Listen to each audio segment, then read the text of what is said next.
Bayangkan, sebuah sore yang panas di Makassar. Tanggalnya 24 September 2019. Ribuan mahasiswa turun ke jalan memprotes revisi undang-undang yang dianggap melemahkan pemberantasan korupsi dan membatasi kebebasan sipil. Suasana di sekitar flyover Jalan Urip Sumoharjo mulai memanas. Gas air mata, teriakan massa, dan barisan aparat saling berhadapan. Di tengah kerumunan itu, seorang jurnalis berdiri dengan kameranya. Ia tidak membawa batu. Ia tidak berteriak slogan. Ia hanya melakukan pekerjaannya, meliput. Namanya Muhammad Darwin Fatir, jurnalis dari LKBN Antara. Namun sore itu, liputan berubah menjadi tragedi. Darwin diduga dipukul dengan pentungan. Ia ditendang, kepalanya terluka. Seorang jurnalis yang datang untuk menyampaikan informasi kepada publik justru pulang dengan luka di tubuhnya. Laporan kemudian dibuat, proses hukum berjalan. Bahkan, menurut dokumen penyidikan, 4 anggota polisi pernah ditetapkan sebagai tersangka. Tapi setelah itu, semua seperti berhenti. Waktu berjalan, 1 tahun, 2 tahun, 3 tahun, sampai akhirnya 6 tahun berlalu. Tanpa kepastian, tanpa kejelasan, tanpa keadilan yang benar-benar terasa. Pertanyaannya sederhana, tapi berat. Bagaimana mungkin sebuah perkara kekerasan terhadap jurnalis bisa tertunda selama itu? Apakah ini sekedar lambatnya birokrasi hukum? Atau ada sesuatu yang lebih dalam di baliknya? Dalam hukum pidana, ada istilah yang disebut undue delay. Sebuah kondisi ketika proses hukum tertunda terlalu lama tanpa alasan yang sah. Kini, istilah itu diuji di ruang sidang melalui peradilan di Pengadilan Negeri Kelas 1A Makassar. Apakah penundaan 6 tahun itu melanggar hukum? Dan lebih jauh lagi, apa artinya bagi kebebasan pers jika kekerasan terhadap jurnalis tidak segera mendapatkan keadilan? Di episode kali ini, kita akan mencoba mengurai pertanyaan-pertanyaan itu bersama ahli hukum dan hak asasi manusia Herlambang Perdana Wiratraman serta jurnalis televisi senior Alwi Fauzi. Saya Gufran Lamataha dan ini adalah cerita tentang sebuah liputan yang berujung luka dan 6 tahun menunggu keadilan. Selamat malam teman-teman jurnalis dimanapun Anda berada, warga Indonesia. Selamat datang di podcast KAJ ataupun juga Koalisi Advokasi Jurnalis Sulawesi Selatan. Dan malam hari ini kita akan bahas kasus yang memang sudah terkatung-katung terkait dengan kekerasan jurnalis di Sulawesi Selatan, terkhususnya di Kota Makassar, yang memang sudah terjadi sejak tahun 2019 dan hingga saat ini belum ada penanganan hukum yang jelas. Seperti yang kita ketahui juga, Koalisi Advokasi Jurnalis ini merupakan lembaga ataupun juga koalisi yang didirikan pada 5 Oktober 2024 sebagai aliansi dan juga wadah untuk bisa menemani teman-teman jurnalis melawan kasus kekerasan jurnalis selama melakukan peliputan ataupun juga kerja-kerja jurnalis di lapangan. Koalisi ini terdiri dari beberapa lembaga dan juga institusi, diantaranya ada AJI Makassar, terus kemudian juga ada IJTI Sulsel, ada PFI Sulawesi Selatan, dan juga tentunya ada LBH Pers Makassar. Saya Gufran Lamataha yang nanti akan memandu jalannya podcast kita pada malam hari ini, dan saya tidak sendiri, teman-teman di samping saya sudah ada Bapak Herlambang Perdana Wiratraman. Selamat malam. Selamat malam. Apa kabar? Alhamdulillah baik. Alhamdulillah. Nah, Bang Herlambang ini merupakan akademisi dan juga ahli hukum dan HAM. Di sampingnya juga sudah bersama kita, kakanda kita di Sulawesi Selatan, Kota Makassar khususnya ada Bapak Alwi Fauzi. Selamat malam, Pak. Selamat malam. Assalamualaikum, Kak. Waalaikumsalam. Kabar baik, Kak? Alhamdulillah. Terima kasih saya ucapkan kepada kakak-kakak pembicara kita pada malam hari ini di tengah sibuknya bulan Ramadan, tapi masih bisa datang dan juga berbagi perspektif dengan kita terkait dengan kasus kekerasan jurnalis yang ada di Sulawesi Selatan, khususnya di Kota Makassar. Mungkin untuk merefresh ataupun juga untuk mengingatkan kita kembali bagaimana kasus ini kemudian bermula, terus kemudian bagaimana situasi di lapangan. Mungkin saya ke Kawi dulu selaku uh, jurnalis televisi senior juga. Saya ingin tanya dulu Kawi, pada saat kejadian Kawi apakah ada di lapangan juga? Karena kita tahu memang kejadian itu merupakan peliputan yang dilakukan oleh teman-teman jurnalis terkait dengan demo besar-besar di Kota Makassar terkait dengan revisi undang-undang. Kawi apakah ada di lokasi? Mungkin boleh jelaskan ke kita bagaimana gambaran situasi pada hari itu? Saya di lapangan saat itu, tapi saya berbeda posisi dengan korban. Jadi memang banyak titik ya di situ. Kemudian ada pengerahan daripada aparat dari berbagai daerah ya. Dan kalau mau kita bilang, mungkin kalau aparat yang sering bertemu sama kawan-kawan, mungkin lebih familiar ya Bang ya. Jadi ada istilahnya tak kenal maka tak sayang. Jadi mungkin kalau yang tidak paham adalah jurnalis, mungkin akan tindak represif. Karena gaya-gaya teman jurnalis kan tidak berbeda dengan teman-teman aktivis mahasiswa menggunakan pakaian kemeja apa dan sebagainya. Itu banyak hal yang memang harus kita ingat ketika kita berada di lapangan. Minimal ada ID card apa dan sebagainya. Itu sama dengan kondisi psikologis ya, baik kita jurnalis di lapangan dan aparat sendiri sama-sama dalam kondisi yang panas, tertekan dan sebagainya. Memang harus saling menahan diri dan harus saling mengetahui tugasnya masing-masing. Seperti itu. Posisi Kawi itu hari di sebelah mana? Apakah jauh memang dari pusat saya di demo?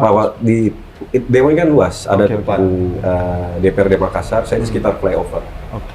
Memang kondisinya sudah ya crowded memang. Crowded kondisinya. Dan memang flyover ini adalah kawasan primadona ya untuk teman-teman aktivis untuk melakukan aksinya di Makassar.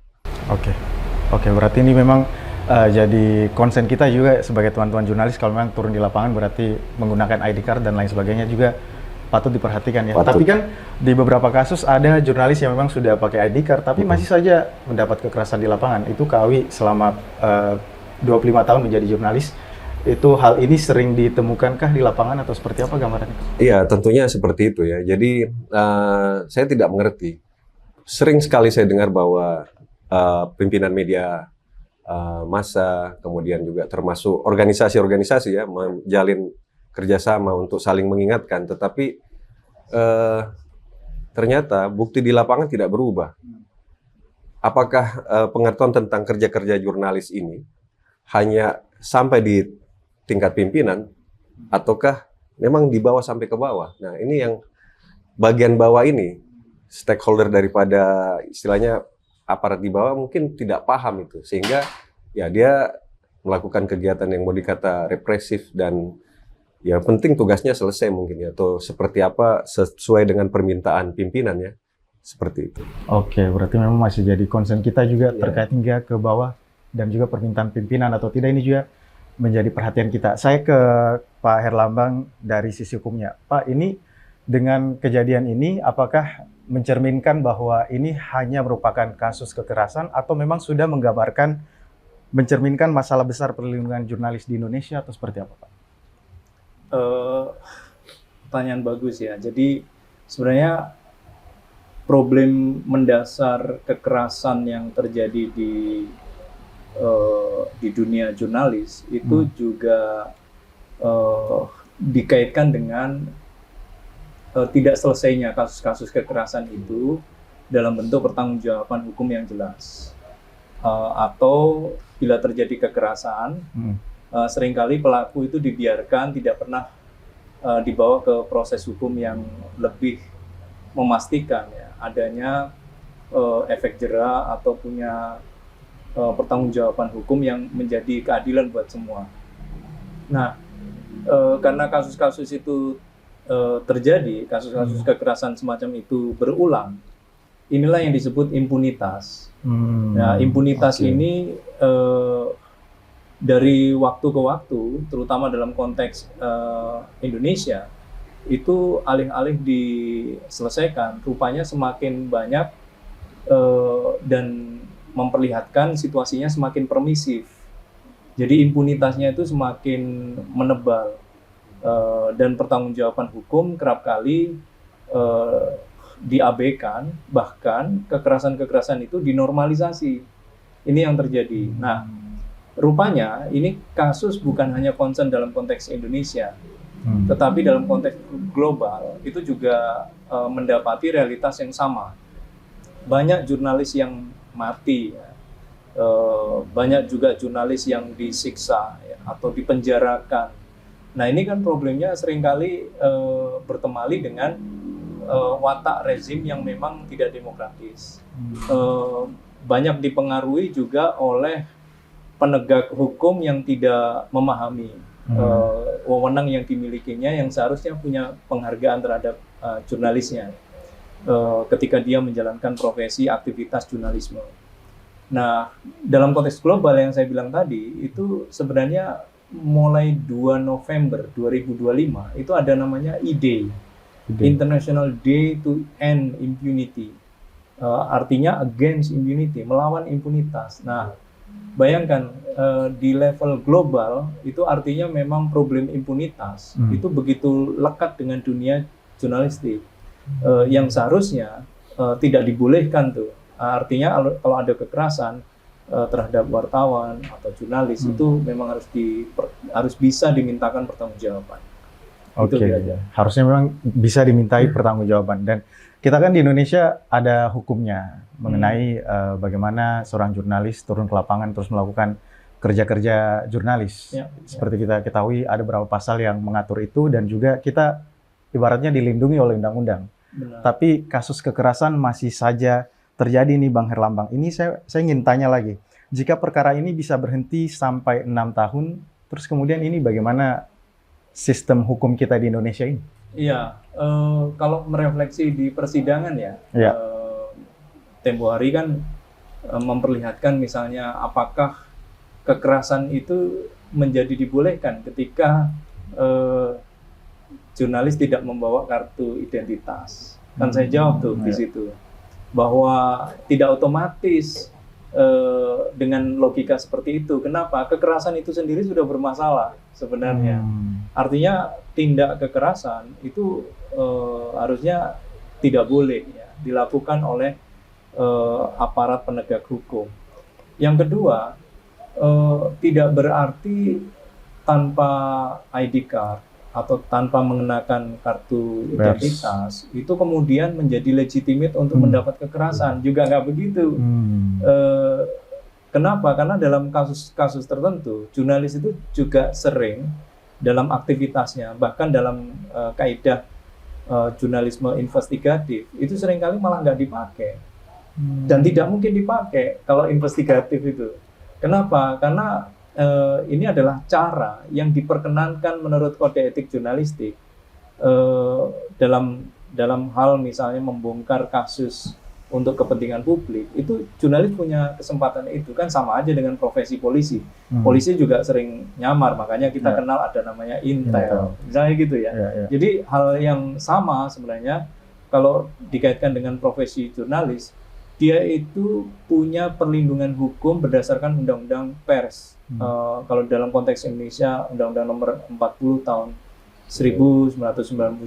Ya. Jadi aktivitas jurnalisme itu benar-benar dilindungi sebenarnya, dan level perlindungan itu semakin baik, maka sebenarnya itu juga menjaga iklim demokrasi yang lebih baik.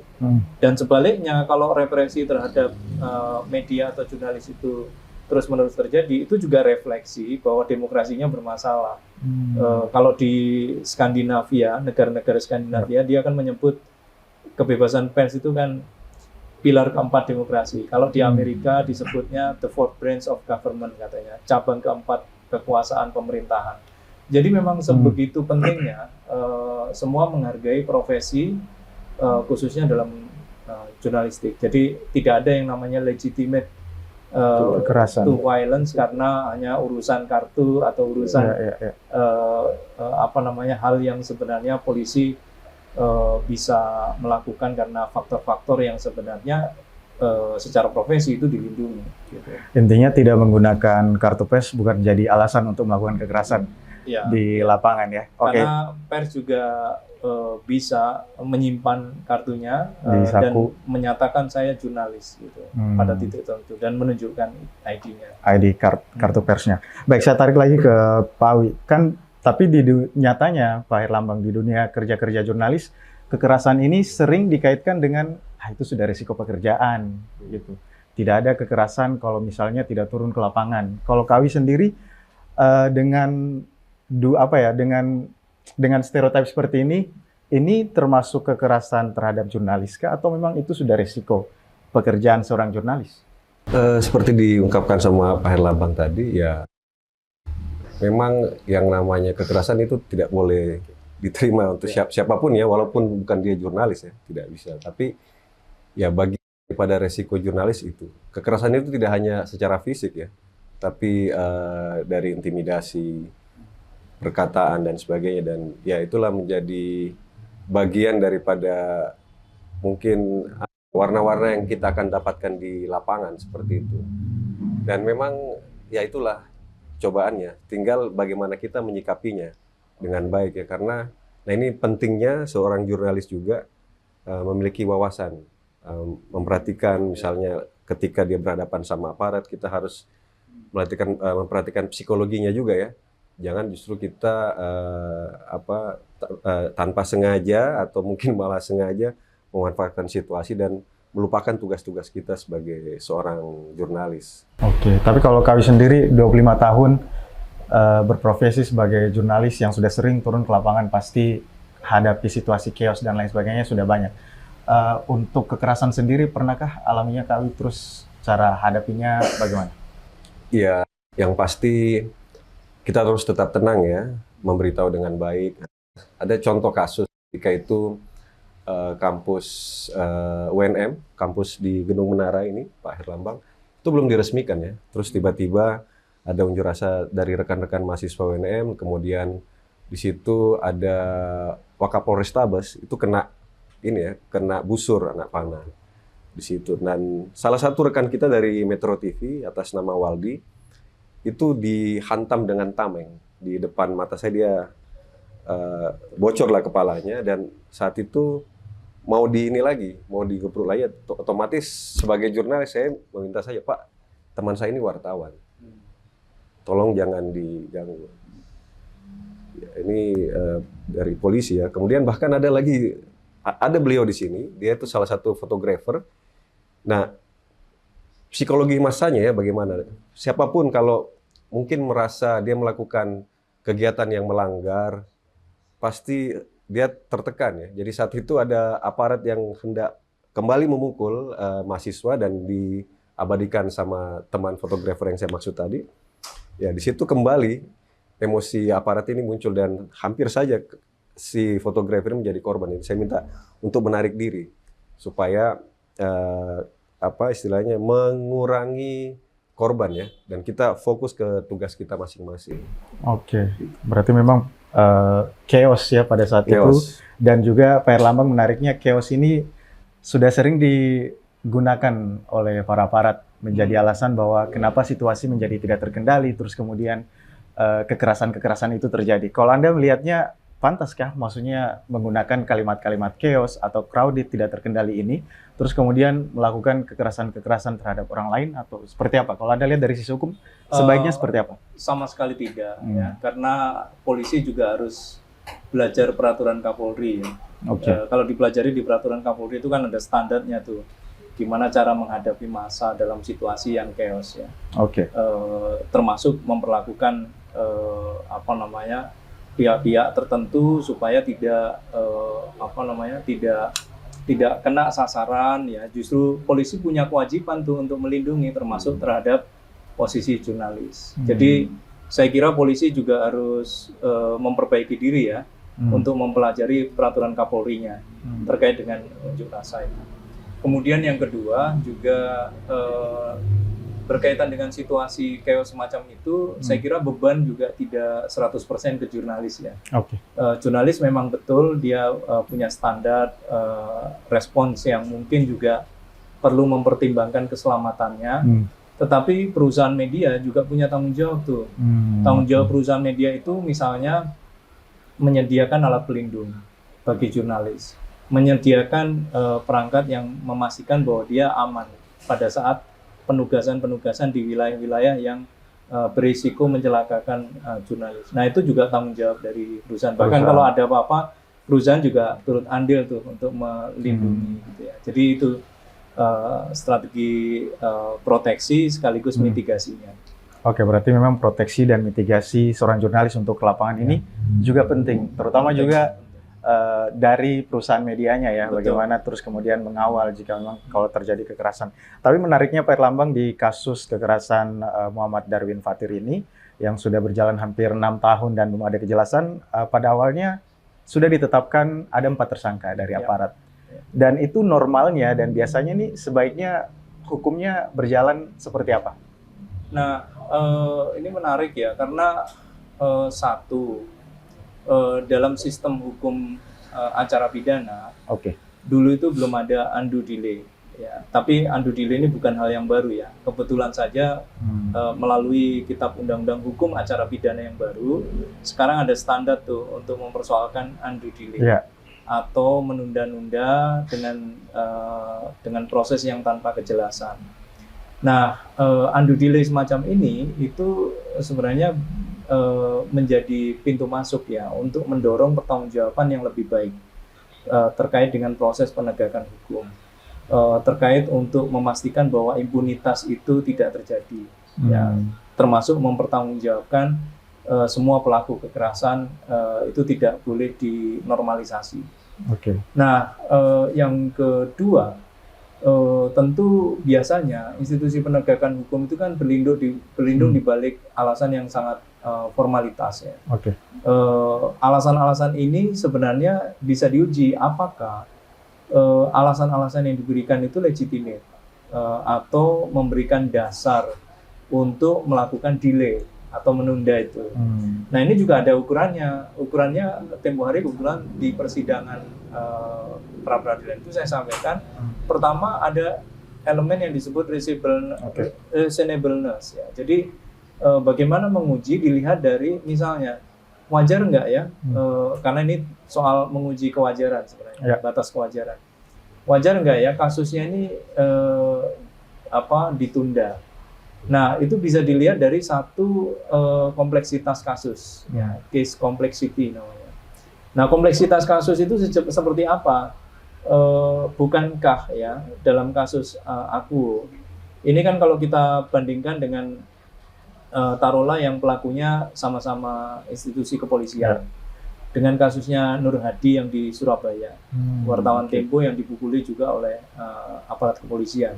Nah, dalam kasusnya Nur Hadi itu tidak ada dokumen video, tidak ada dokumen foto, bahkan itu dilakukan tidak dalam posisi yang begitu banyak dokumentasinya lah. Intinya dia lebih kompleks, lebih rumit, apalagi dipukulinya juga di tempat khusus gitu ya, yang tidak dijangkau oleh banyak orang. Tetapi itu bisa dimungkinkan ya, berkaitan dengan bagaimana memastikan kasus ini yang kompleks itu diselesaikan dengan cara atau strategi yang lebih efektif di institusi kepolisian. Dan itu diupayakan melalui proses gelar perkara, memastikan bahwa peristiwa demi peristiwa itu bisa terangkai dan akhirnya bisa dipertanggungjawabkan dan diproses peradilan sampai dihukum. Nah, dalam kasus yang terjadi di dalam persidangan pra peradilan kemarin kan itu sebenarnya ada foto, ada video, ada bahkan sudah ditetapkan tersangka. Menurut saya itu tidak merefleksikan elemen reasonableness itu.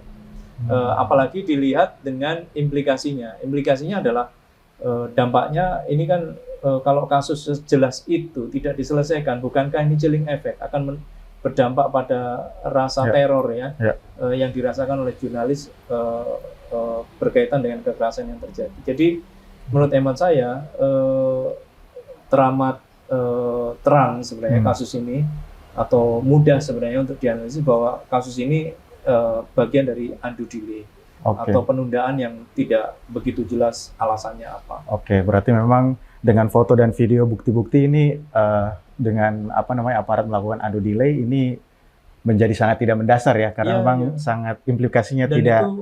itu berisiko menghilangkan barang bukti, Oke. berisiko untuk membuat orang lupa, Oke. terutama saksi-saksinya dan seterusnya. Oke. Menarik sekali kita bahas soal ado delay. Nanti kita akan bahas, ini merupakan istilah yang baru bagi saya dan juga mungkin teman-teman. Jadi mungkin nanti kita akan bahas sesaat lagi. Teman-teman jangan kemana-mana, tetap bersama kami.